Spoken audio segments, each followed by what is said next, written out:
지난 1년 가까이 대한민국에서 일어난 변화를 보면서 정말 국민들의 무서운 힘이라고 하는 걸 다시 한번 깨닫게 됐고요. 결국 대한민국을 만들어가고 미래를 개척해 나가는 게 이런 위대한 국민들에 의해서 이루어진다는 걸 크게 깨달았습니다. 그리고 정치라고 하는 것은 결국 그런 국민들의 요구와 기대를 얼마나 잘 수용하고 받아들이고, 그리고 그것을 미래의 변화에 대해서 좀 더 국민들의 필요와 요구에 맞게 잘 조화시켜 나가는 이런 책임감들을 더 강하게 느끼는 지난 1년이었던 것 같아요. 일단 분권 자체가 그냥 지방자치단체 또는 지방정부의 권한을 확대해 주는 거야, 이렇게만 볼 건 아닌 것 같고요. 그걸 통해서 결국 이루고자 하는 목표가 무엇인가 라고 하는 겁니다. 첫째는 대한민국 국가의 경쟁력을 높이기 위해서도 분권은 필요한 것이고, 또 국민들의 삶의 질을 높이는데도, 또 국민들이 체감하는 그런 생활상의 변화를 느끼는데도 분권은 절대적으로 필요한 것입니다. 국민을 위해서도, 대한민국의 미래를 위해서도 이건 절체절명의 과제다. 그런 목표와 비전을 놓고, 문제는 그런 목표와 비전을 어떻게 달성해 나갈 것이냐의 문제인데요. 그 첫 번째가 대통령께서도 약속하셨던 분권 개헌이라고 생각합니다. 그 분권 개헌이 이루어져야 그에 관련된 하위 법들이 전체적으로 재개정이 가능할 것이기 때문에 분권 개헌이 일단 가장 시급한 것인데, 여전히 분권에 대해서 우려하시는 분들이 많이 있습니다. 최근 언론 보도를 많이 봐도 지방의회에 대한 일부 의원들에 대한 비판이 마치 지방의회 전체에 대한 마치 무차별적인 비판으로 이렇게 이어지거나, 지방정부에서 발생할 수 있는 이런저런 비리들이 일정 부분 있는데, 그런 것들을 과대해서 마치 지방정부 전체가 그런 것처럼 비판하는 것은 적절하지 않다. 오히려 지난 민선 5기, 6기에 지방정부가 어떻게 변화해왔고, 그리고 국민들이 또 주민들의 삶이 어떻게 변화했는지 한번 꼼꼼히 살펴보고, 그 정책의 효과와 성과들을 먼저 치밀하게 검증하는 것이 훨씬 더 중요합니다. 그래서 분권 개헌은 가장 중요한 건 밑으로부터 주민들이 체감하고 깨달은 것들을 끌고 나가는 게 중요한 거죠. 극단적으로 메르스 사태 같은 경우에 이게 서울시가 적절하게 신속하게 대응을 해줬기 때문에 훨씬 더 사태가 빨리 진정될 수 있는 측면이 있었던 것처럼, 현장에서 국민들의 필요에 맞게 바로바로 정책을 집행할 수 있는 또는 사업을 집행하는 것이 훨씬 더 국민들에게도 좋다라고 하는 이 성과들이 가시적으로 드러나는 이 밑으로부터의 분권 운동이 훨씬 더 중요하다, 이렇게 생각합니다.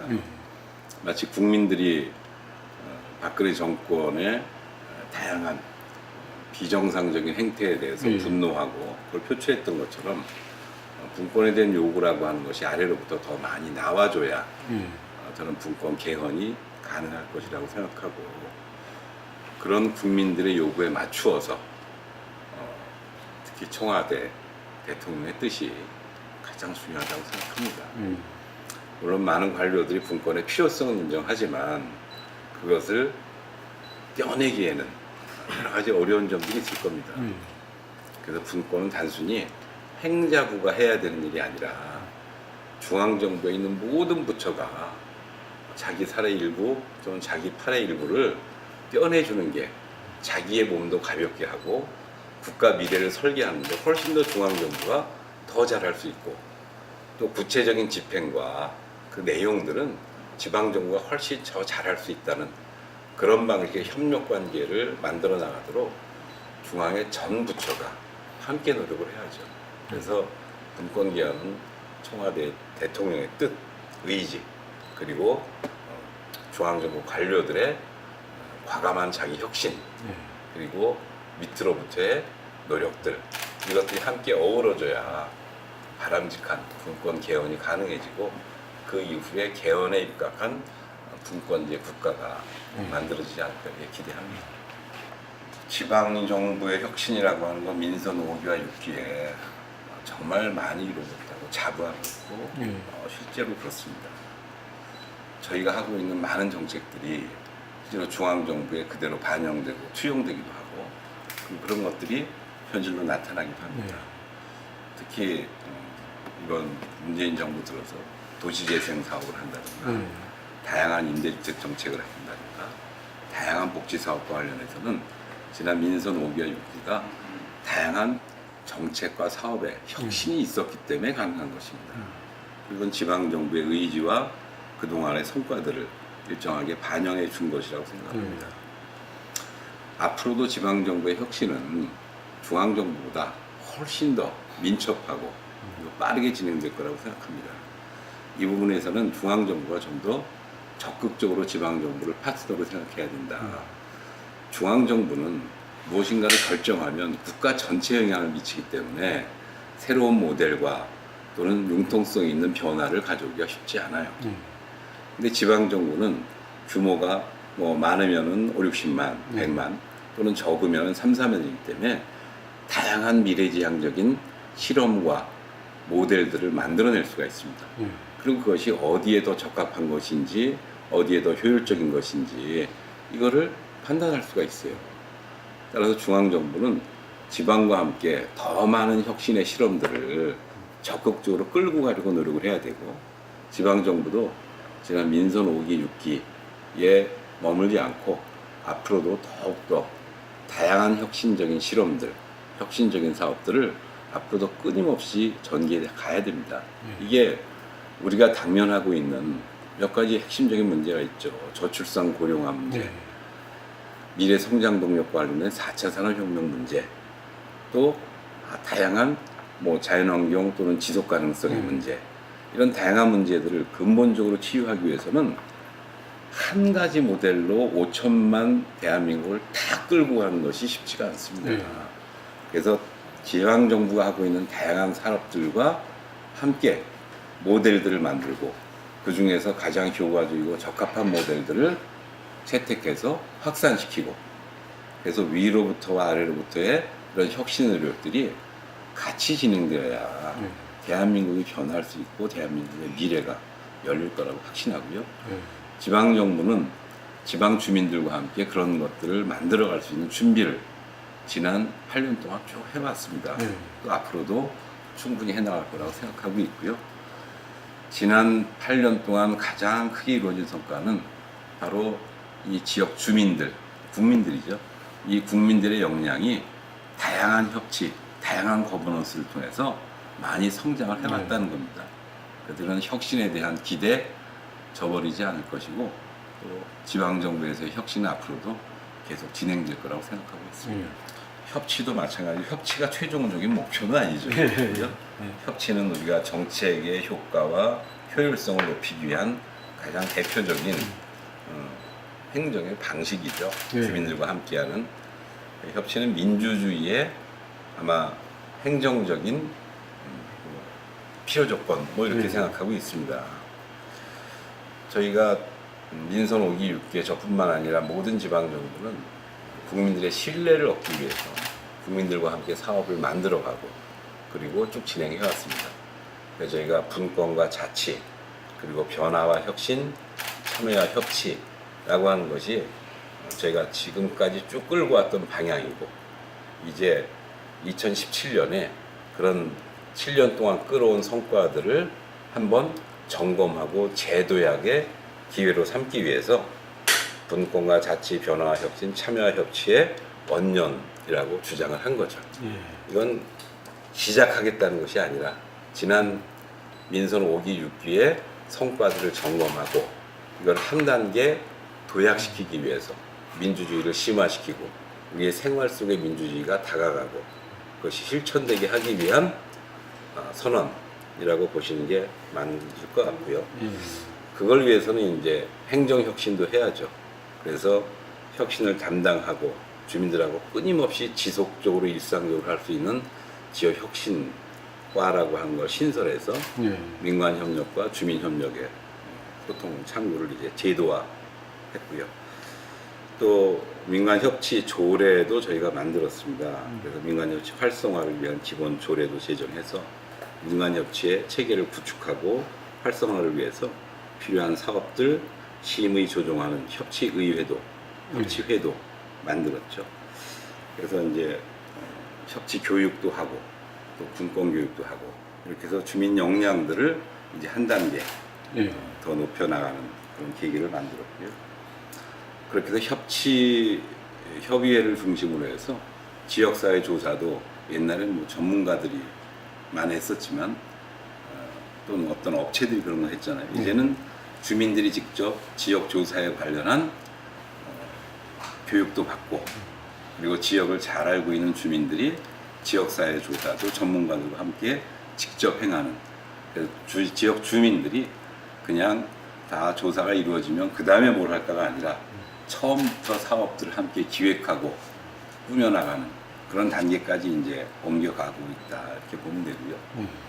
저는 이런 협치나 거버넌스를 단순히 그냥 성인들만 하는 게 아니라 청소년들도 이런 훈련들을 받아야 되기 때문에 저희가 3년 동안 청소년 의회라고 하는 걸 만들어서 서울시도 최초로 청소년 의회를 제정하고 청소년 직접 선거를 통해서 청소년 의원들을 또 뽑고 있습니다.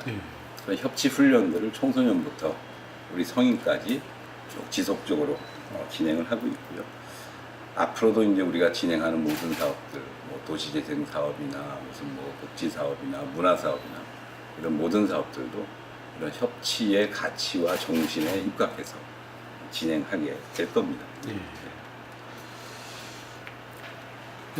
이게 어떻게 보면 참여의 제도화 뭐 이런 거로 이제 주민 참여의 제도화 이렇게 그렇죠. 하고 되겠네. 그럼 주민 참여를 제도화하는 거고 민주주의를 우리 일상 생활 속에서 네. 실천하는 건데 그게 그렇게 쉽지는 않잖아요. 민주주의라는 게 그렇죠. 이게 지금까지 인류가 만들어낸 가장 적합한 함께 살아가는 기술인데 방법이고, 근데 이 정신이 구체적으로 관철되니까 여러 가지 어려움들이 있고요.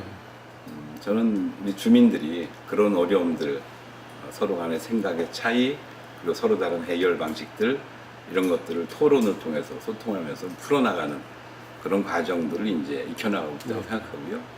민과 관의 협치뿐만이 아니라 민과 민의 협치 이런 것도 동시에 그만큼 중요하게 고려해서 하고 있죠. 주민에게 힘을 주면 지역이 변화하고 발전한다. 이게 혁신이라고 생각하고요. 주민에게 힘을 준다는 건 공공이 가지고 있는 권력과 권한과 자원을 일정하게 주민들이 스스로 결정할 수 있게 내려주는 걸 뜻하죠. 그동안은 이제 구 단위에서 이런저런 주민 참여 예산 사업이나 다양한 협치 사업들을 쭉 진행을 해왔었는데, 근데 이제 이거를 마을 단위로, 동 단위로 내리기 위해서 시도한 게 작년에 동 특성화 사업입니다.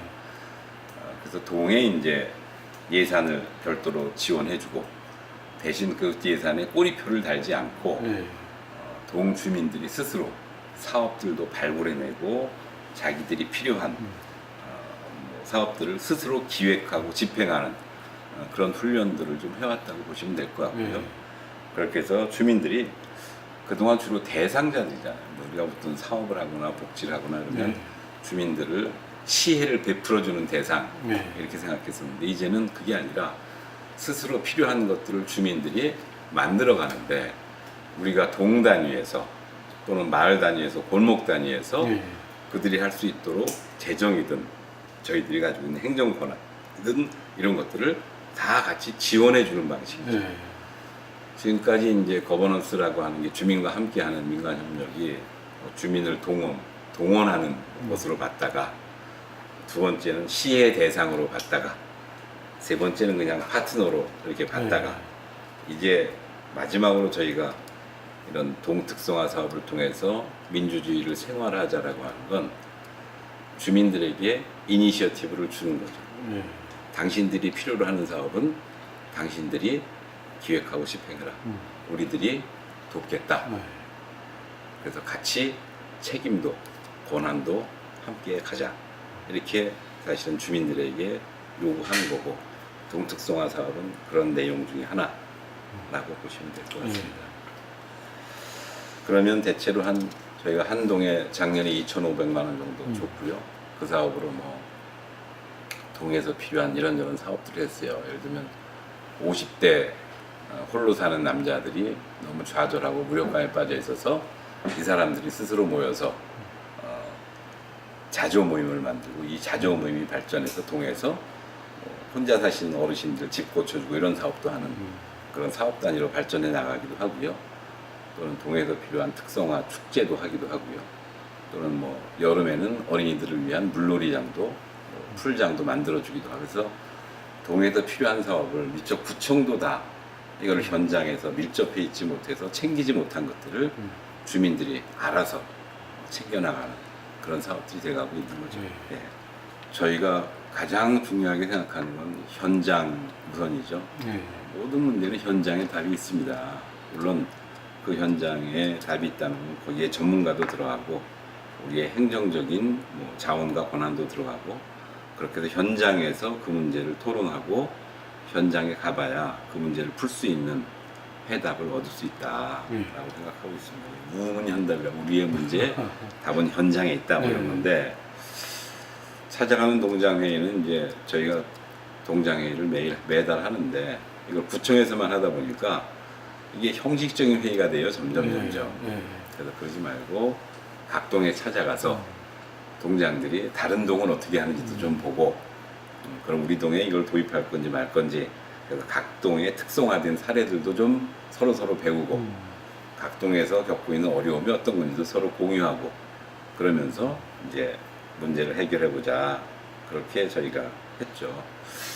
그래서 사실은 각 동이 이제 특성화되어 있으니까 예를 들면 뭐 시흥사동은 에너지 자립마을, 그다음에 뭐 독산사동은 무슨 뭐 혁신파크와 진행하는 혁신동, 그다음에 뭐 독산 1동은 무슨 뭐 찻동의 뭐 사례 이렇게 이제 특성화된 것들을 서로 배우면서 이제 걸어다니면서 현장을 둘러보고 단순히 그쪽 동사무소에 가는 게 아니라 주민자치센터에 가는 게 아니라 주민자치센터 공간을 어떻게 활용하는지 또 골목을 어떻게 바꿨는지 청소는 어떻게 하는 게 더 좋은지 서로 비교해 가면서 배우는 거고요. 그러다 보니까 이제 뭐 독산 3동에서 나눔 쌀독이라고 하는 걸 통해서 주민들이 스스로 쌀독을 채우고 필요로 하는 사람들이 스스로 그냥 쌀을 가져가는 그런 사업을 했었는데 그 사업을 보고 이제 전동에서 어느 나도 나눔 쌀독을 시작을 했고 또 독산사동에서 이게 성당하고 협력해서 이게 여름 한철 멀리 못 가는 아이들을 위해서 어린이 풀장을 만들어줬어요. 골목길 물놀이터를 만들어줬더니 그거 좋네 그래갖고 뭐 시흥삼동이나 이런 몇 개 동에서도 이거를 같이 따라하는 사례가 생기죠. 그러면 사실은 서로 배우는 거니까. 그래서 찾아가는 동장회의는 그런 성과를 이제 거두기 시작했고 10개 동을 쭉 다니다 보니까 더 이상 갈 데가 없잖아요. 그러지 말고 그러면 다른 구와 다른 지자체에 잘하는 동도 좀 찾아가 보자. 그래서 이제 한 달에 한 번씩 다른 지자체를 찾아가고 있고 지난달에는 경기도 시흥시도 갔다 왔고요. 경기도 시흥시에 가서 이제 주민자치위원회를 주민자치회로 전환하면서 생기는 여러 가지 어려운 점들 그걸 어떻게 잘 극복했는지 그리고 주민들에게 필요한 커뮤니티 공간을 어떻게 만들고 그걸 누가 어떤 방식으로 채워가는지 뭐 이런 것들을 가서 동장들이 직접 보고 반면교사 삼아서 우리 자기 동에 맞게 적용시켜 나가는 방식이죠. 저는 이런 방식이 아주 효과적인 교육 방식인 것 같아요. 예, 지금 뭐 소방서 문제는 해결이 됐고요. 그래서 이제 최종적으로 보상하고 뭐 이런 과정 거치고 지금 설계 진행 중에 있고요.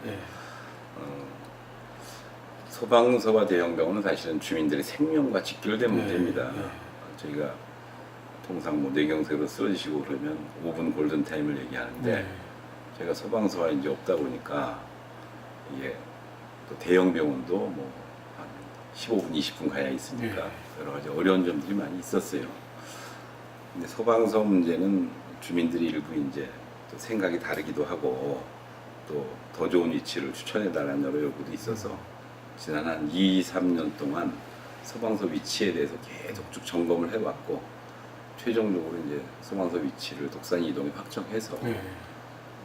서울시하고 이제 다 합의했고 마지막으로 주민들 그래서 일부 반대하시는 분들이 있는데 반대하시는 분들도 잘 설득하고 동의해서 이제는 이제 공식적인 진행이 됐습니다. 네.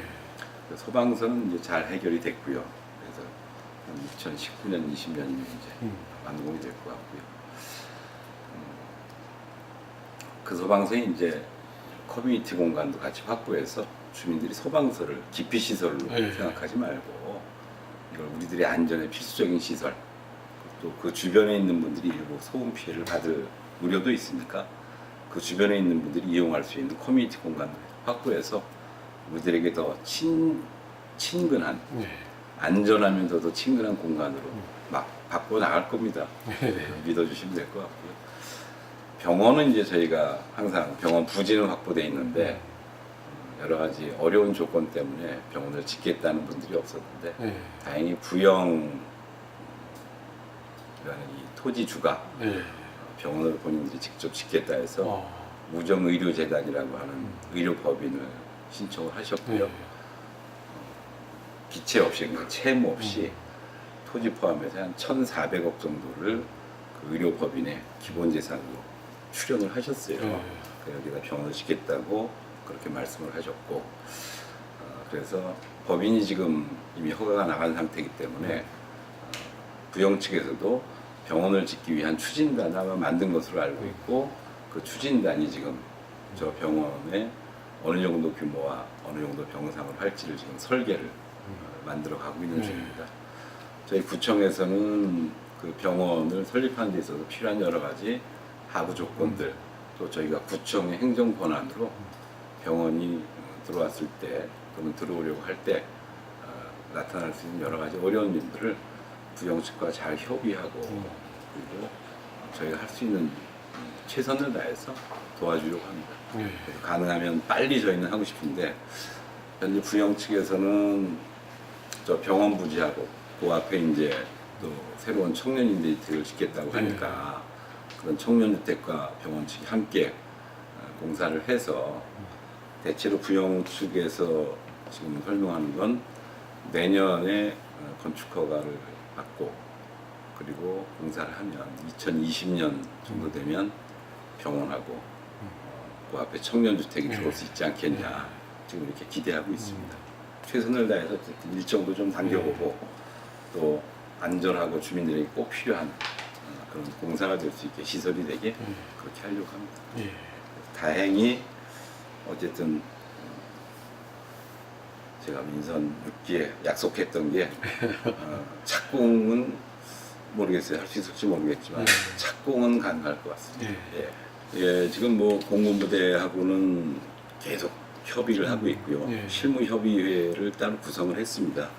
지금까지는 금천구와 국방부 해당 부서만 실무협의를 했는데 이제 다음 달부터는 공군부대가 개발될 때 실제로 시행할 수 있는 시행 주체는 공공기관이어야 되기 때문에 서울시에서는 SH공사 말고는 개발 주체가 없어요.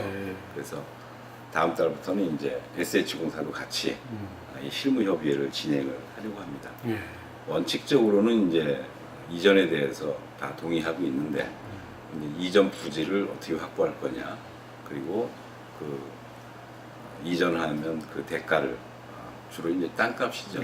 이거를 어떻게 산정하고 어떻게 계산해야 되느냐 이게 이제 이전의 가장 큰 걸림돌이고요. 지금 그거를 끊임없이 협의하는 게 필요하고 그 문제를 해결하기 위해서 이제 SH가 같이 협의에 참여를 하는데 그러면 약 37,000평에 이른 이 공간을 그동안 그렇게 피해를 받아왔던 우리 주민들에게 도움이 되는 공간으로 어떻게 만들어 갈 건가 이런 게 지금 여러 가지 고민이 되고 있는 거죠. 저희가 지금 이 공군부대 부지 말고 이 도하부대 개발을 하면서 이게 일정 부분 G밸리의 배후 주거지 역할을 지금 시작하고 있습니다. 그래서 여기도 마찬가지로 배후 주거지 역할을 일정 부분은 할 거고요. 아파트는 일정 부분 개발할 수밖에 없겠죠. 또 일부는 저희가 일반 그냥 대학보다는 4차 산업혁명도 진행되고 그렇기 때문에 주로 직업과 관련된 직업 전문 대학을 유치할까 지금 고민하고 있고 협상을 하고 있는 곳이 있습니다. 그래서 한 4-5천 평은 대학에, 일부는 아파트 개발을, 그리고 나머지는 GBLE가 이제 첨단 산업단지로 가고 있기 때문에 4차 산업혁명을 이끌어갈 수 있는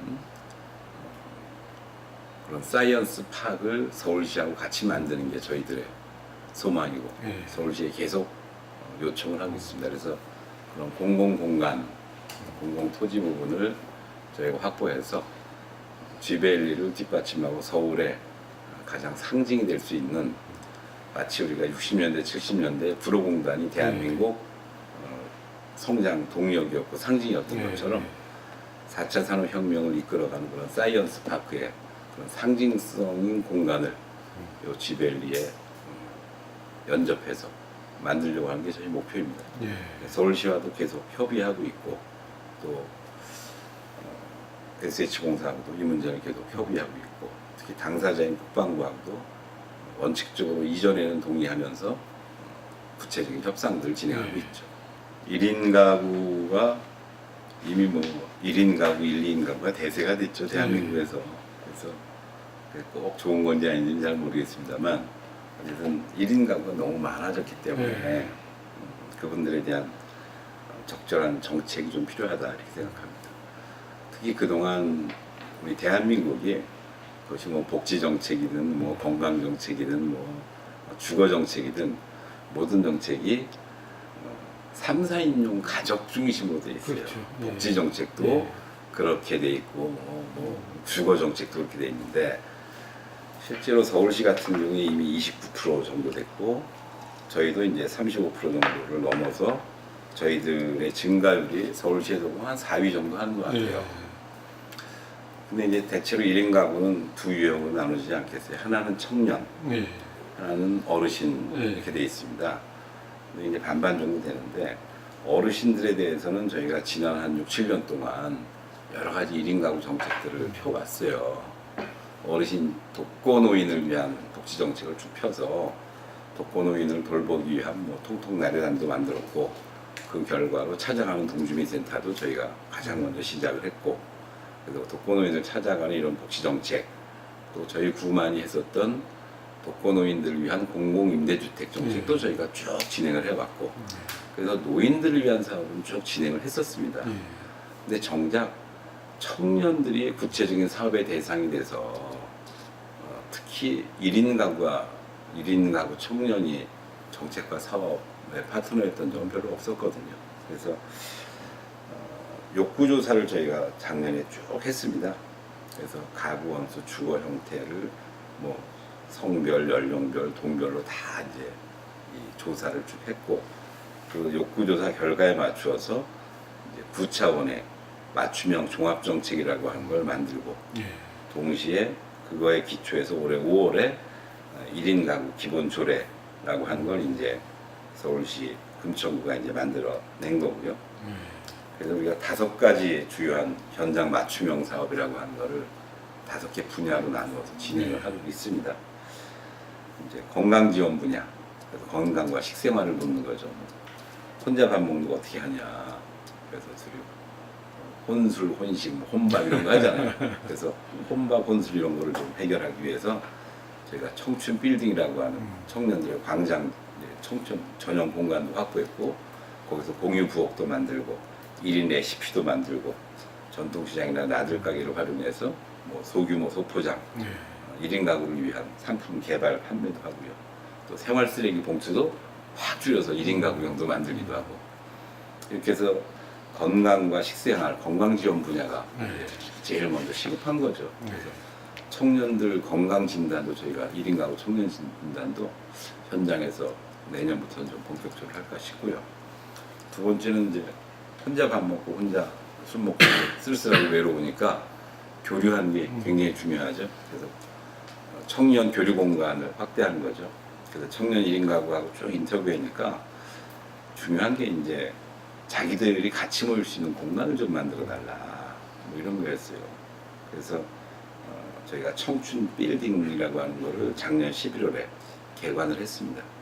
그렇게 해서 소셜 다이닝 사업 이런 것도 하고요. 그 안에서 한 60개 정도의 청년 소규모 동아리도 만들어서 다양한 청년 동아리들이 활동을 하고 있고요.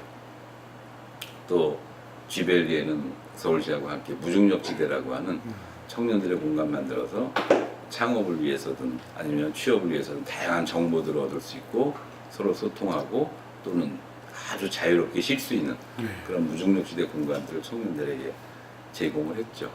그렇게 해서 진행을 쭉 했고, 이제 얼마 전에는 이 청년 커뮤니티 한 60개 정도 되는 청년 커뮤니티가 이 동아리들이 저희 구청에서 하루 여름 캠핑을 전체 모여서 한번 했어요. 근데 정말 다양한 그런 것들이 있어요. 뭐 여행 커뮤니티도 있고 같이 공부하는 커뮤니티도 있고 뭐 성이 같기 때문에 만들어진 커뮤니티도 있고 정말 다양한 커뮤니티가 있어서 뭐 창업 준비 커뮤니티도 있고 해서 아주 바람직한 형태로 이런 커뮤니티가 진행되지 않나 이렇게 생각하고요. 세 번째는 이거하고 맞물려서 국어가 청년들의 가장 큰 숙제입니다. 청년들 생존 비용이죠. 생존 비용 중에 가장 큰 게 주거 비용입니다. 평균 뭐 5, 60만 원의 월세 이런 걸 내야 되니까 너무 부담스러워서 저희가 작년부터 이제 아까 말씀드린 홀몸 어르신을 위한 독거노인을 위한 공공임대주택을 만들어서 제가 2014년부터 시작했죠. 이걸 이제 4호점까지 만들어서 어르신들은 그렇게 제공을 하고 또 예술인이나 청년들, 청년 예술인들, 청년 직장인들 이런 분들을 위해서 소셜 믹스형으로 그래서 직장인들 또는 비정규직이지만 그래도 혼자 사는 사람들 또 청년 예술인들 이런 사람들이 한 48세가 함께 살 수 있는 청년 공공 임대주택도 저희가 작년에 이제 만들어서 지원을 했고요. 올해 입주를 했죠. 그래서 또 한 108세대 정도 되는 대규모의 소셜 믹스형 임대주택도 지금 착공을 했어요. 그래서 주거 문제를 좀 해결해 주자. 청년 주거 문제를 근원적으로 좀 공공임대주택으로 풀어나가야 되지 않냐 이렇게 생각합니다.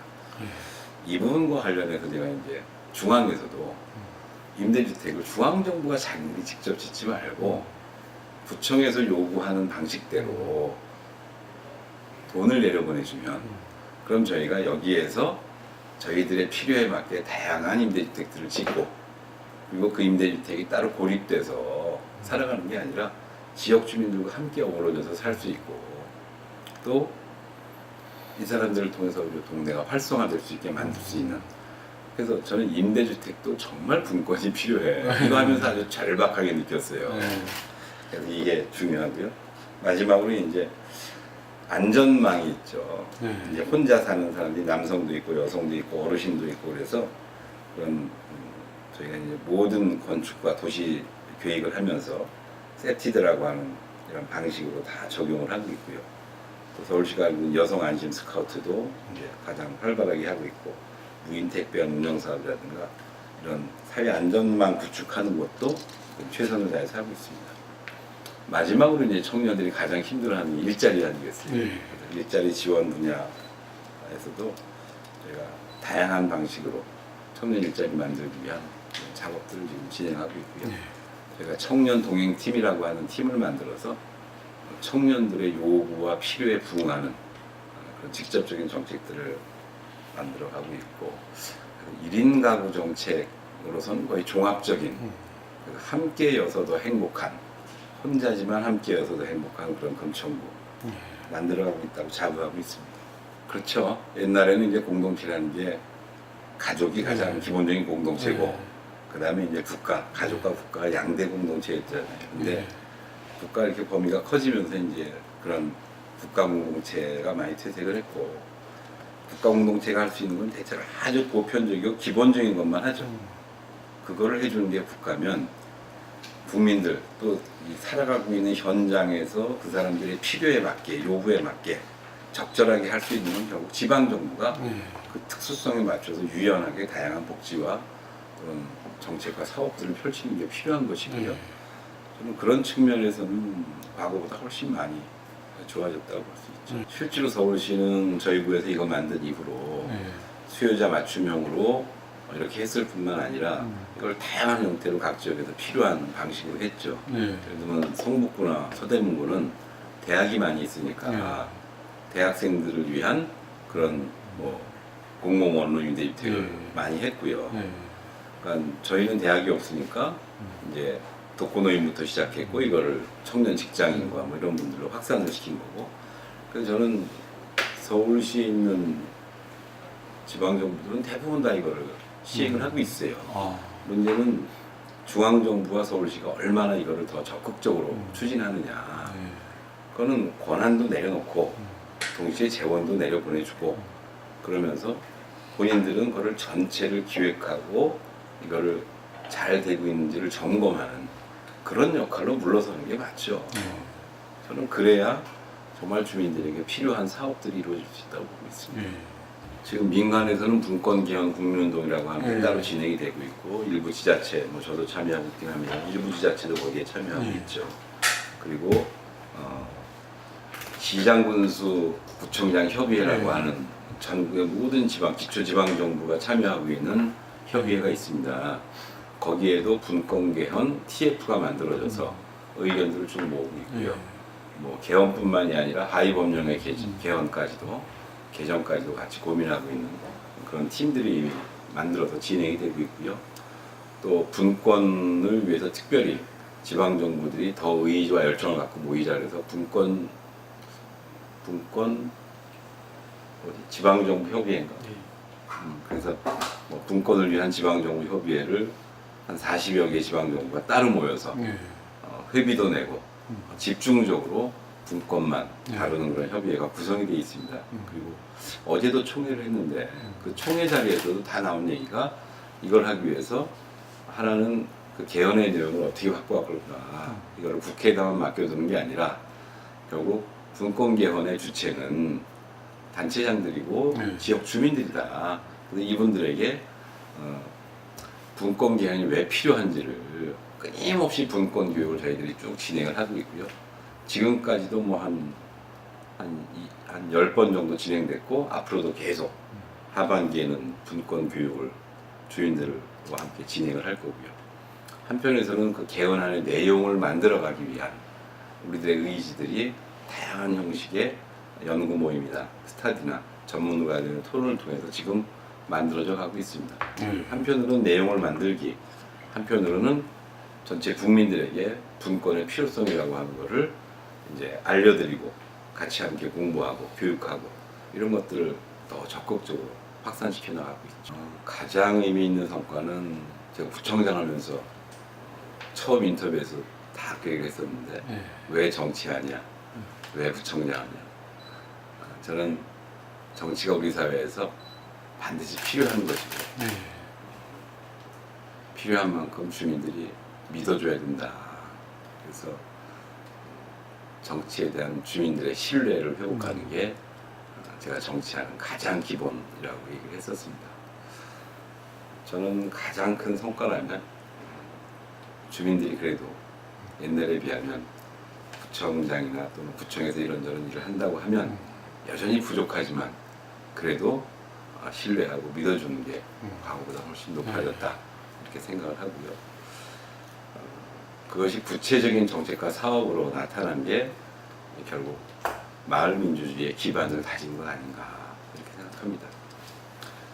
저희가 6년 동안 민간이 협력하고 더 많은 정보와 권한을 주고 또 주민 참여 예산이나 아니면 이런 다양한 방식으로 주민들의 권한을 확대하는 과정에서 다소 갈등도 있고 마찰도 있었지만 그 과정에서 우리가 훨씬 소통이 많아지고 신뢰가 쌓아지면서 마을 민주주의를 할 수 있도록 주민들이 함께 도와주셨고 함께 해주셨고 그러다 보니까 동특성화 사업까지 이거를 끌고 갈 수 있었고 그래서 주민들이 이제 이니셔티브를 쥐고 동해서 자기들의 사업을 할 수 있는 단계까지 왔다라고 이렇게 판단하고 있습니다. 그런 거를 이제 평가받아서 뭐 제1회 대한민국 지방자치 정책 대상을 위해서 최우수상을 받기도 했고 또 특성화 사업의 1단계를 바탕으로 해서 올해는 2단계 사업으로 가고 그래서 더욱더 마을 기금이나 마을 활력소를 통해서 주민들이 스스로 자기들의 문제를 해결해 나가는 주체가 될 수 있도록 그런 과정으로 이끌어오지 않았나. 그런 면에서는 뭐 매우 의미 있고 보람이 있었다고 생각합니다. 정책과 사업으로는 저는 우리가 시작을 하고 우리가 추진을 했는데 이게 서울시로 중앙정부로 확대되는 그런 과정들을 보면서 옛날에 비하면 그래도 대한민국이 많이 버텀업 방식으로 밑에서부터 위로 올라가는 상향식 방식으로 좀 많이 바뀌었다고 생각을 합니다. 그래서 아까 말씀드렸던 공공임대주택도 서울시 전용으로 쫙 확산됐고요. 저희가 서울시 혁신교육지구 사업을 처음 시작했는데 그게 지금은 서울 21개 자치구로 혁신교육지구 사업도 쫙 퍼졌고요. 저희가 뭐 통통 내려던 사업이라고 해서 찾아가는 복지 사업이라고 하는 걸 민간협력 체계로 만들었는데 이게 이제 6년 만에 찾아가는 동주민센터로 이게 서울시에서 이제 추진을 하게 됐고요. 이런 식으로 저희가 아래서부터 시작한 게 드디어 이제 위에서도 좋은 정책으로 받아들여지고 그게 커간 게 나름대로 큰 의미였고 보람이었다고 생각을 합니다. 아쉬운 점이 있다면 저는 꼭 해결하고 싶었던 것 중에 하나가 이 주차장 문제하고 쓰레기 문제였는데 저희가 이제 단독주택이 많다 보니까 이제 도시재생 사업도 저희가 쭉 진행을 했고 그래서 이제 국가의 가장 큰 문재인 정부의 가장 큰 숙제 중에 하나, 과제 중에 하나가 됐는데 그건 좋은 성과입니다만 그만큼 아쉬움이 컸기 때문에 중앙정부에 많이 요구를 한 거죠. 주차장 문제는 여전히 저층 주거지 지역에서 심각한 문제고 쓰레기 문제도 여전히 좀 심각합니다. 이 두 가지 문제를 완벽하게 해결하지 못해서 지금 여러 가지 저희가 다양한 실험들을 하고 있는데 아직까지도 실험 중. 그래서 이 실험이 성공했다고 하기는 아직은 좀 이른 그런 단계에 있습니다. 그런 측면에서 굉장히 좀 아쉽고 특히 이제 저희가 서울시 25개 구 중에서 유일하게 소각을 하지 못하고 매립을 하는 유일한 구입니다. 그러니까 쓰레기 문제가 굉장히 심각해서 다른 지역하고 이걸 좀 자원 회수 시설을 좀 공동 이용할 수 있는 협약을 이제 맺기 위해서 굉장히 노력을 했는데 이게 어디 한 군데하고 될 뻔했다가 중단되면서 정말 그게 저로서 참 아쉬웠습니다. 여러 가지 사정이 있긴 했지만 앞으로 2020년 말이 되면 이런 자원 회수 시설 그쪽 주민들이 반대를 해서 그런가요? 아닙니다. 그게 아니고 뭐 경기도가 갖고 있는 원칙들이 있었어요. 근데 이제 이걸 파주시에서는 받겠다고 했는데 경기도의 원칙이 돈의 우선 원칙 뭐 이런 이유가 있어서 사실은 하기가 좀 어렵게 됐습니다.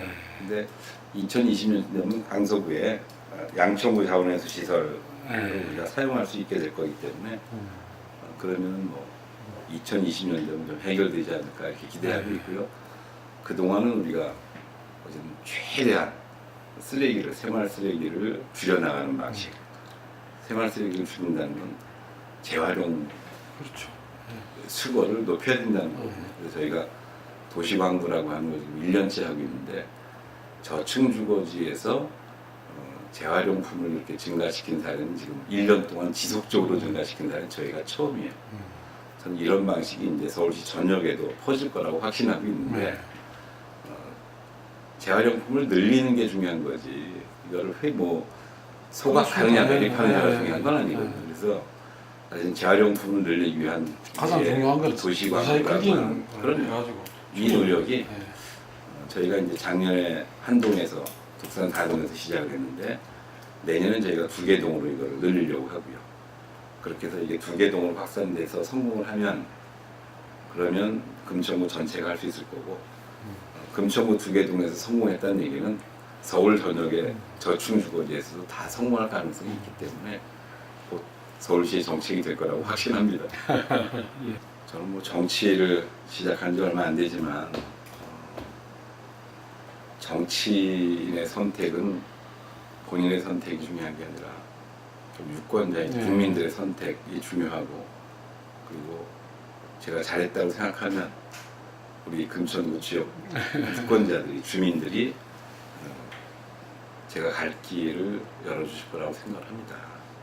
그 길이 어떤 길이든지 저는 따라갈 거고 금천구 주민들이 지난 7년 동안 믿고 함께 해주신 것처럼 저도 금천구 주민들과 함께 제가 정치를 할 수 있을 때까지 주민들과 함께 금천의 변화와 발전을 위해서 헌신을 할 겁니다.